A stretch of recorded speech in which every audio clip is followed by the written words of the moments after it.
আমাদের এই প্রবলেমে বলা আছে 4⁻1/3 ইন্টু 2⁻1/3 ইন্টু 3⁻1/2 ডিভাইডেড বাই 9⁻1/4 এর মান কত হবে। তো আমরা সূচকের প্রপার্টি অ্যাপ্লাই করে এই প্রবলেমটাকে সলভ করব এবং দেখব কখন কোন প্রপার্টিটা অ্যাপ্লাই হচ্ছে। তো 4⁻1/3 ইন্টু 2⁻1/3 ইন্টু 3⁻1/2 ডিভাইডেড বাই 9/4 মানে আমি জিনিসটাকে লিখতে পারি বাই 9⁻1/4। এই যে ভাগচিহ্নকে আমি এভাবে লিখতে পারি। তো ভাগের পরে যেটা থাকবে সেটাকে বাই লিখে নিচে লিখে দিতে হবে।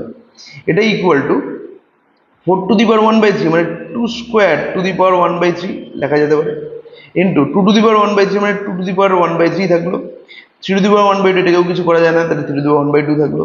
9 কে কার পাওয়ার লেখা যায়? 9 কে লেখা যায় 3 এর পাওয়ার, 3², 3² 1/4 লিখে দিলাম। এটা ইকুয়াল টু 2⁻2 মানে এটা হয়ে যাবে 2⁻2/3 ইন্টু 2⁻1/3 ইন্টু 3⁻1/2 বাই 3² 1/4 মানে 3 গুণ 2/4। এখানে কোন প্রপার্টিটা অ্যাপ্লাই হলো? আমরা জানি a⁻m ইজ ইকুয়াল টু পাওয়ারে গুণ হয়ে যায় a⁻mn হয়ে যায়।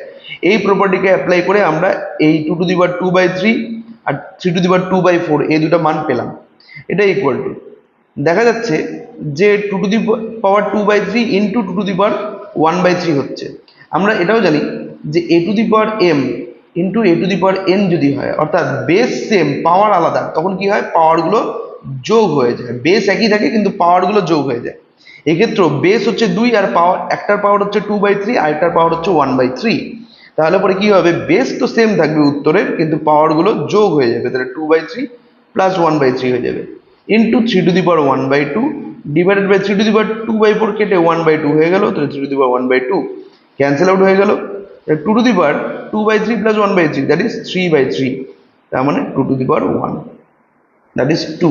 আমাদের সঠিক উত্তর হয়ে যাচ্ছে তাহলে 2। তো এইভাবে সূচকের প্রবলেমগুলো সলভ হচ্ছে সূচকের বিভিন্ন প্রপার্টি অ্যাপ্লাই করে।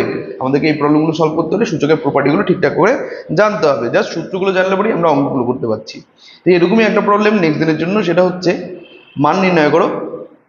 এই একটা রাশি দেওয়া আছে সূচকের উপর। এই প্রবলেমটাকে আমরা পরের দিন সলভ করবো। তার আগে যারা যারা পারবে এটা করে অ্যান্সারটা কমেন্টে জানাবে।